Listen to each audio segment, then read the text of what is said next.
congratulations on making the top 100 diverse-ish companies for 2019. Thank you. So this year you've announced that diversity is at the heart of your brand agenda. How does that address disability? That's a terrific question. And the thing is, I think this is all about inclusivity. So this year, for instance, Chris, we sponsored a float at the Gay Parade. So we're completely supportive currently of all the LGBT, the QI, there's more letters I know and I always forget them. It does change all the time. We believe in marketing to everyone. We don't want to single out disabled people for special treatment because that's, you know, they're too valuable. So you don't market to anyone specifically? We do. We do to everyone who fits in with the core brand message, which is as much about inclusion as it is about embracing the future. La diversité est essentielle dans notre groupe. Nous avons fait réaliser une fresque magnifique sur le mur de la cantine qui célèbre, et je pense que ça va vous plaire, l'émancipation des Noirs. I just wondered, what with your reputation as being a company with diversity very much a part of your brand ethos, whether you've ever considered a range of clothing for disabled people? We're a high fashion brand for, you know, those with high disposable incomes. So disability isn't really an obvious choice for us. I mean, we love disabled people. So we're really active in helping and supporting other companies within this sector to solve that problem. Thanks for asking. And what about disability in the workplace? Do you have any disabled employees? Oh, yes. In fact, just stop the cameras for a second. Would you say that the makeup of your company workforce is reflective of the percentage of people with disabilities of working age in this country? Disability is something we feel is very important in this business going forward. I think 2019 is going to be an exciting year to be disabled. Yeah. So this is Bill. He's paraplegic, isn't that right, Sharon? And you're on our diversity page on our website, aren't you, Bill? Yes, I'm the only one currently. Tremendous addition to the team. Yeah, disability is something that we are committed to investing in very soon. Yeah, absolutely. Yeah. When? Le tout est de trouver le moment le plus opportun. 2019 est déjà consacré à célébrer la femme, l'avenir est féminin et tout ça. Because 2019 is earmarked for BAME, BAME. It's an important cause and it means a lot to me personally. 2020? Ice caps. 2021? Mindfulness. Because... Do you have a year in mind for people with disabilities? Yes, absolutely. I mean, just watch this space. That's what I can say. Yeah. So... Yeah.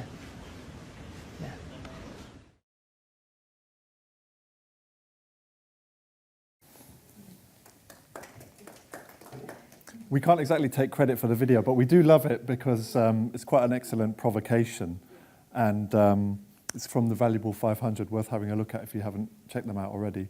Let me introduce myself properly. So there's multiple ways I could introduce myself or my identity. And what I'll say is this: I don't have a lived experience of disability. I have experience of supporting social entrepreneurs who are addressing the disability employment gap.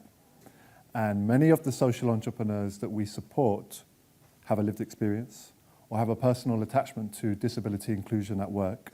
And some context then, I'm working as an award manager at UnLtd, the Foundation for Social Entrepreneurs. And what we have always done is to find people with good and enterprising ideas to address social challenges in the UK. And we've been working with Scope, the pan-disability charity, to find, fund and support social entrepreneurs with new ideas to address disability inclusion at work. And I've worked with 16 such social entrepreneurs in the past year, and next year I'll be working with a further 15. And Atif is one of the social entrepreneurs working with us at UnLtd. So historically, UnLtd has channeled our funding and support to social challenges facing the UK across the board. But we took the strategic decision some time ago to be more targeted in the way that we try and make a difference.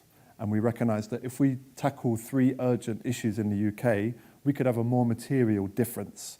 So in the centre, you'll see access to employment, and this is really where this work fits in. Some stats, I'm not so good at recall as you, Nancy, so I can't keep all of these figures and statistics in my mind. But if you have a quick look, this is the scale of the problem and the reason why Unlimited wanted to channel our efforts into this area. 13.3 million disabled people in the UK currently, 1 in 5 of the population. 18% of working age adults have a disability or impairment. 3.9 million disabled people are in employment, and yet just half of working age disabled people have a job.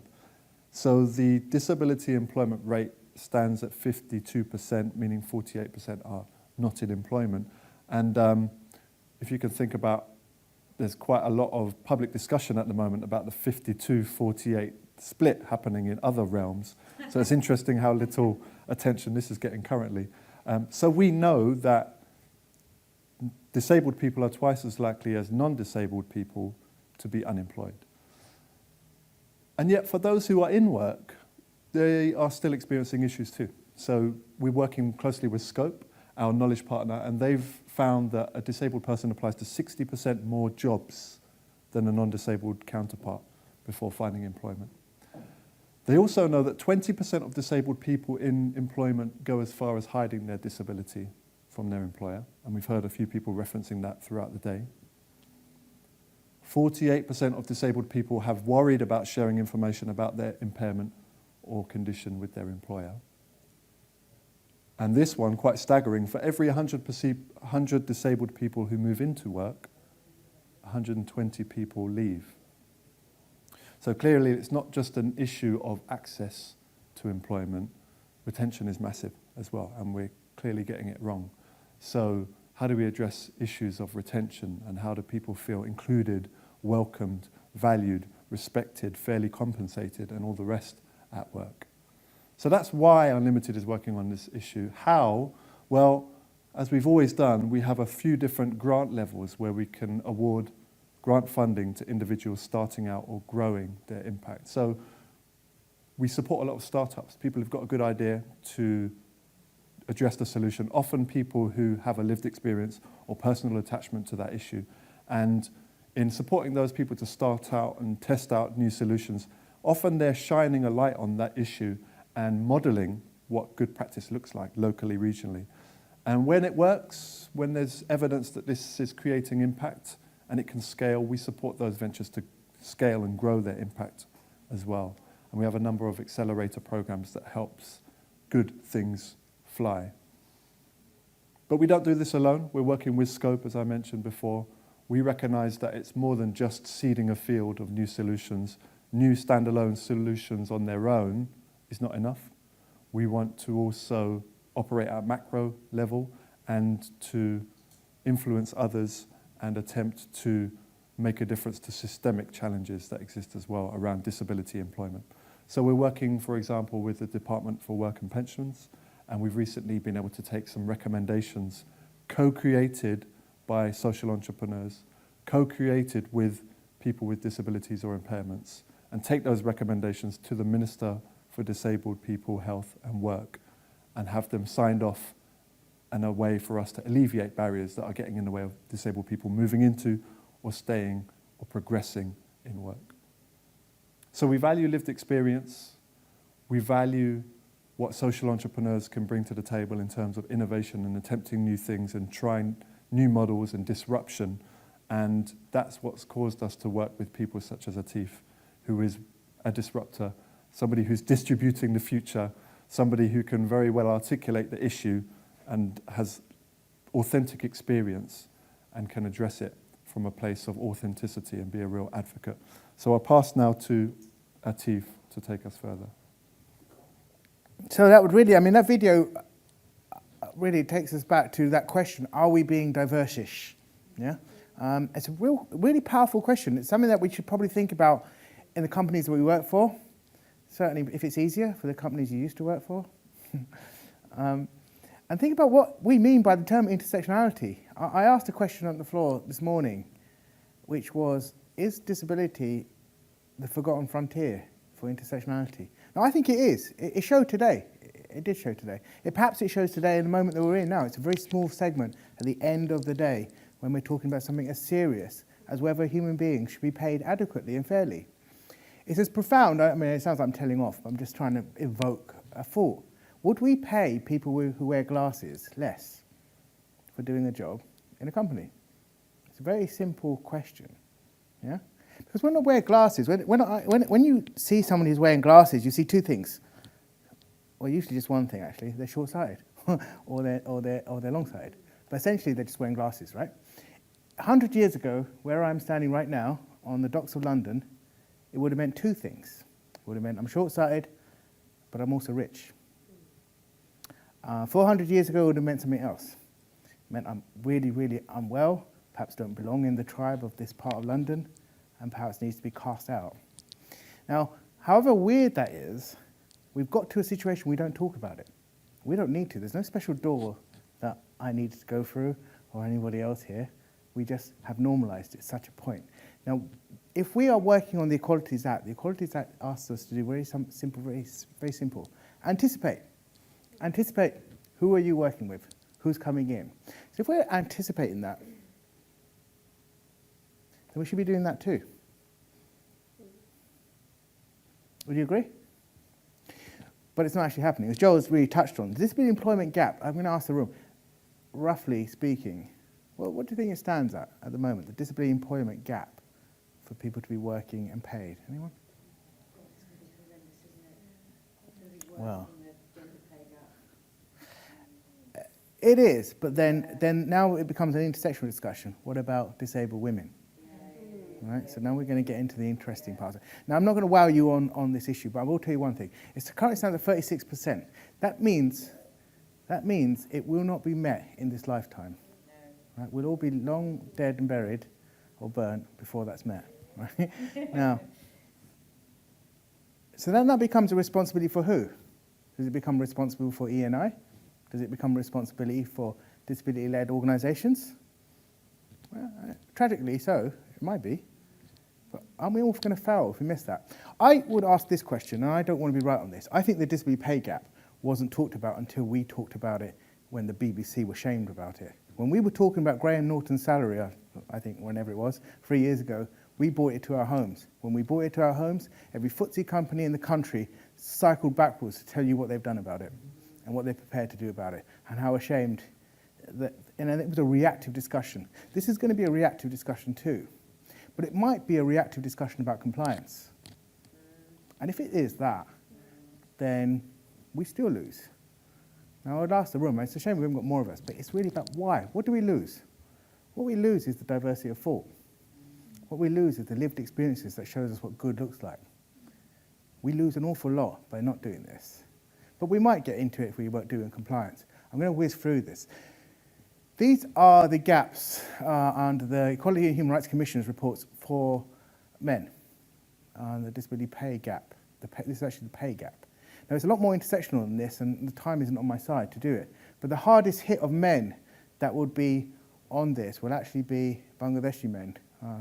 I'm not one of them. I am a Bangladeshi man, but I'm not one of the hardest hit at all. But those are the intersectional positions that happen. Pakistani men also, you heard that touched on earlier today.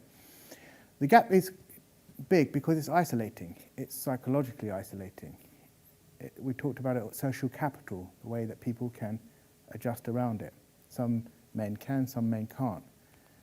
This is the figure for women. Do you know the gap, the disability pay gap for women is less than the disability pay gap for men? Can I take a guess why that might be? Yeah, absolutely. Yeah, right. Nancy got it. Right. I did this at the BBC recently, and we had a big group, and I was really pleased that a man got it. Women are already paid less.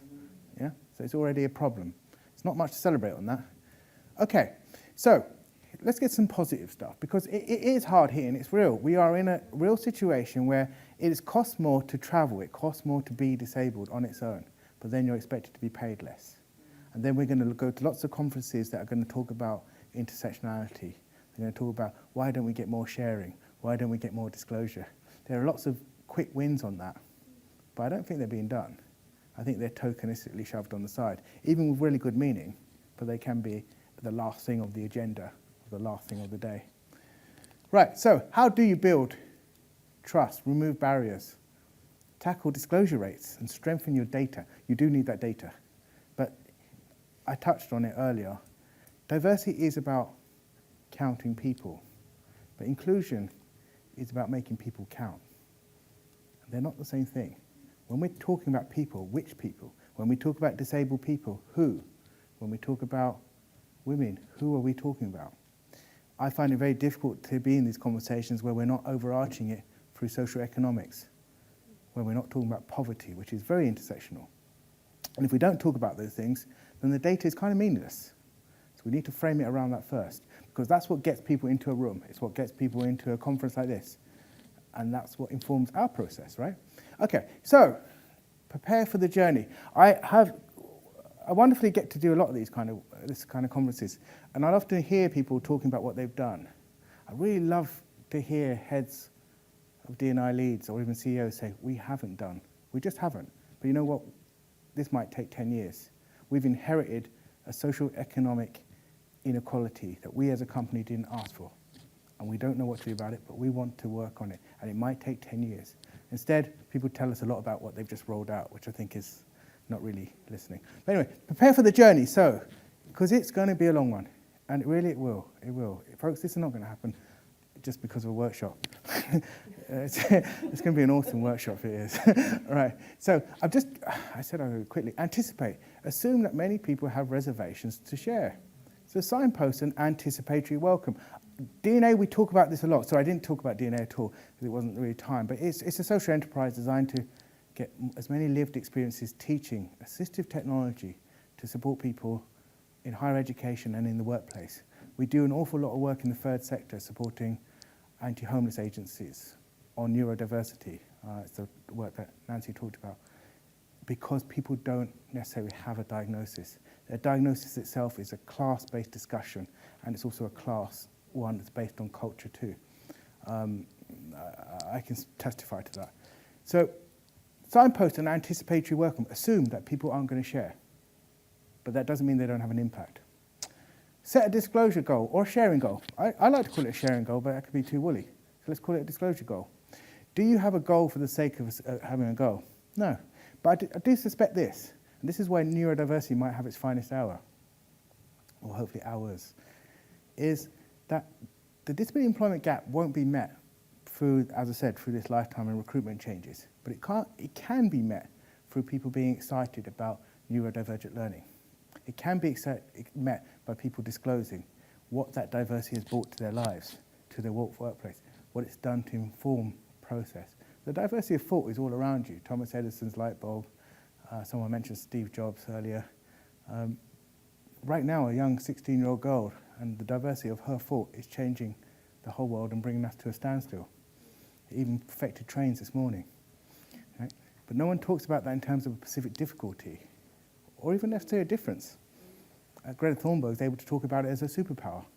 And we're mostly okay with that, because we should be. But it shouldn't be when people are famous. That's when we do it, right? It shouldn't be when they're Albert Einstein or they're Steve Jobs. It should be looking at the diversity of thought and making sure we're all gaining from it because it's all around us. Right, so positive culture changes, disclosures, mental health strains, long-term absenteeism. These are things that can change.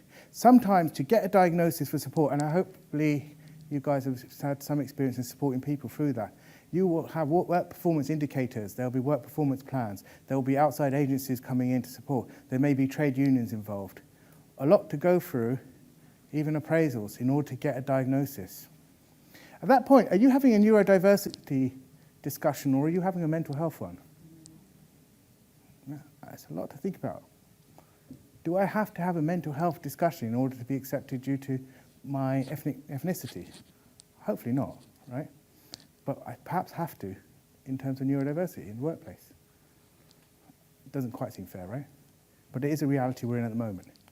So, Inspire, create attitudinal shifts. There's lots you can do. I'm going to touch on this a bit more, but accessibility passports is something that we get excited by and support organisations to look at a bit more.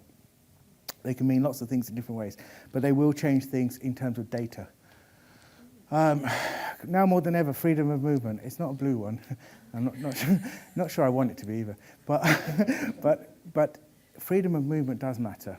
And what that means is the most disabling thing on earth for me, I speak on my own context, I suppose, but maybe for DNAs, I'm not sure. But the most disabling thing on earth is attitudes. It's the ones we have about ourselves, mostly, that will stop things getting done. But it'll also be the ones we have about people we've not even met. After that is socioeconomics. It's the same socioeconomics I touched on earlier that will get you into a room, that get you to know there's a grant, to get you to know there's even workplace coaching, to get you to know there are companies like Nancy's or ours that can support you. Those are socioeconomic discussions that happen when you've got a job that wants to protect you. It's an attitude discussion. So if you've then gone through that, should you not have to go through it twice? Should you not be able to move? If you work for the Home Office and you've had support, should you not be able to take that support into the Foreign Office? If you work for the BBC in accounts and you want to take a stint at producing, should you not look at what technologies and what support and what attitudes were there to help you then and move on? Now, it's one argument for employing disabled people is that people stay there a long time, and that's good, perhaps. It's good because people stay, and it's good because if people feel protected, and that word belonging was used a lot, that's good. But how do you know it's that reason and not because people feel oppressed in their self-esteem? They think, this isn't great, but there's lots of worse things that happened in the past, and I don't want to go back to the past, but this is kind of okay. That's not a good measurement of retention. It's not a good measurement of well-being, and I doubt that's a measure of belonging. We've got to get to those kind of questions, and we're going to use words like belonging. How do we know? So accessibility does matter in this case, and it's working out whether people can be evaluated and supported, and that doesn't mean people who are disabled carrying a passport. Accessibility could be for everybody. I personally think we're all neurodiverse. That doesn't mean we're all marginalised by it. And when we are, we should talk about it. And when we don't need to, we don't need to.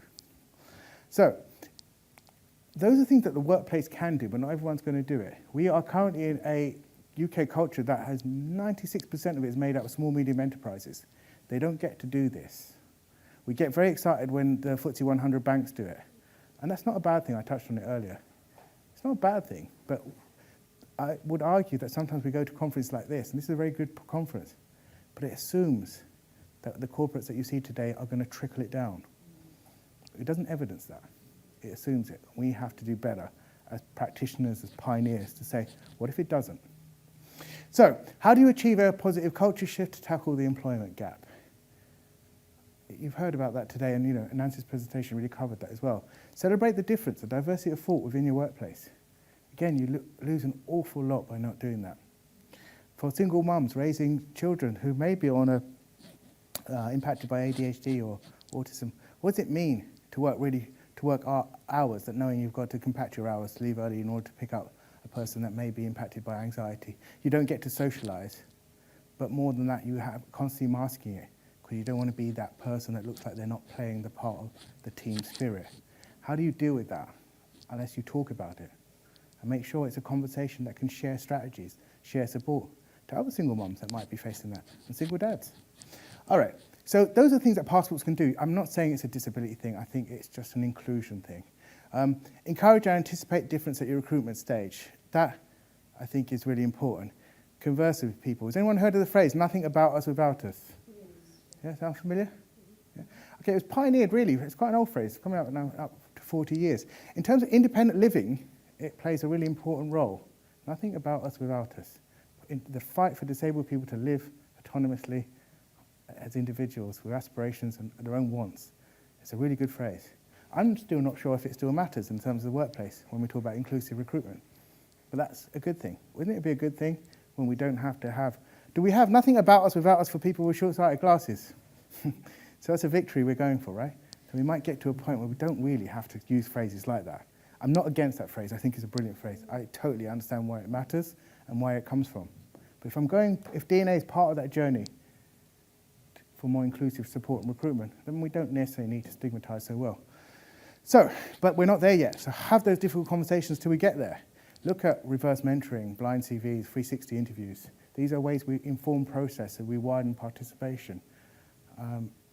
We inherited ideas. There's an awful lot of ideas we've inherited, whether we agreed with them or not. There's a lot of unlearning to do, to decide what are the values of people who work with us, who choose to study with us and learn with us. Okay, educate your leaders on inclusion, encourage them to think positively about it. The diversity of talent is the business case. Again, I would strongly say that, but this is right now, without the data we need, it is a retrospective discussion. It's a discussion when we're heralding famous people who are neurodivergent or disabled and talking about what great legacy they've had. Something I often think about when I was a young kid was Stephen Hawking. I think how amazing his mind was. But would we have known about him if he was Asian and poor? I can't see how. I'd like to be wrong. Yeah, a very good example, yeah. So, that, and those are the questions that we ask. So we're missing a lot on the way. And the world is littered by the wonder of people's diversity of thought. It's just, what is it that we talk about when we talk about it? And is that discussion even intersectional? I suspect it's not, really. So, 5 takeaways, and this is what I wanted to end on. And we've been very fortunate. We have had time to test our work and to continue analysing it ourselves. We're a group of 106 disabled and neurodivergent learners, teachers, practitioners, mothers, fathers, parents. We get to do this a lot. We've supported over 17,000 people in higher education and in the workplace. But the things that we're most going to be proud of is probably the stuff that doesn't pay us at all. It's going to be providing support for the aspirations of people who don't yet carry a diagnosis. So, in order to get that right, we've got to keep this data intersectional. And I say this quite often, and I feel like saying it again at this conference today. And I have enjoyed it, but I do think without an intersectional perspective, I don't think you can have an inclusive one. I should perhaps rephrase it and say without an inclusive perspective, can you really have an intersectional one? And it showed a bit this morning, I thought. So, socioeconomics. How affordable is it to be disabled and work for your company? It's a biggie. You're going to give up some hard-earned welfare support that has already been minimised quite a lot over the last 4 or 5 years. And the research from Scope tells us that there's a disability price tag of average £583 per month that a disabled adult has to pay more than a non-disabled adult. So it's a good question. I think we haven't got really companies in the room per se, from what I'm looking at. And that's okay. We've just got some wonderful people. But it's a challenge I ask to large companies. How affordable is it? That's not to be the fly in the ointment, because they're doing good work. They come into diversity and inclusion discussions and meetings. But just asking a simple question. Because, my 4th point will go up, but the other thing, tool up. I said, utilise and demystify assistive technology within the workplace. There's no such thing as assistive technology. It's just tools. Yeah, if Google, you're lost and Google gets you home, it assisted you, right? Right, this is probably the most famous assistive technology in the world after an iPhone, probably. So there's no such thing. We are just in a space where we use tools. These tools shouldn't be so hard to get hold of. You shouldn't have to get a diagnosis in order to get it. We are in a space where open source technology is available. We're in a space where free Wi-Fi is available. If I go back to the work on adult services and homeless folk, how can we still be charging people to access these tools? It has a more expensive impact when they don't. If we think about the workplace, why can't apps and technologies be like books? We borrow them from a library. We use them. We don't go into a special thing that says, you know, what's that, Amy? You must be a reader. We don't talk about it. And assistive technology can do the same. We can get just used to using it. If I think about the talk that Nancy did earlier as well, I say the same thing, is the future of illiteracy isn't about reading or writing. I suspect that is. We're going to already see the normalization of voice input technology. The future of illiteracy will be about those who can access the internet and those who can't. And those who can access the internet, what can they do on it if they're not reading? Or how do they socioeconomically access it when it's expensive? So those are questions. And the 4th one, I suppose, if I'm really honest, I think this should have been number 4, should have come number 3. Because it's about job sharing. Senior management program levels are out there that tackle the disability pay gap. So what I mean by that is a company can have a really good agility program where they're allowing or supporting disabled people to work part-time. but part-time really very rarely pays well. So does it change the pay gap? It perhaps doesn't. So the challenge there has to be whether or not pay gap can be met by programs of job sharing at senior management, directors saying we are doing not part-time work, but we're actually doing job sharing, and we're involving disabled lived experiences in that. The last one is that it's just compliance. Compliance is a foundation, but it's up to you to build a home. Compliance essentially means you don't get sued, but it doesn't mean you include. They're not the same thing. And it's for companies to understand what that means when it's really pushed into a corner that says, what does good look like here? There's a baseline for it, but doing the very bare minimum isn't going to bring the diversity of thought. It just means you'll tick along. That's it, really.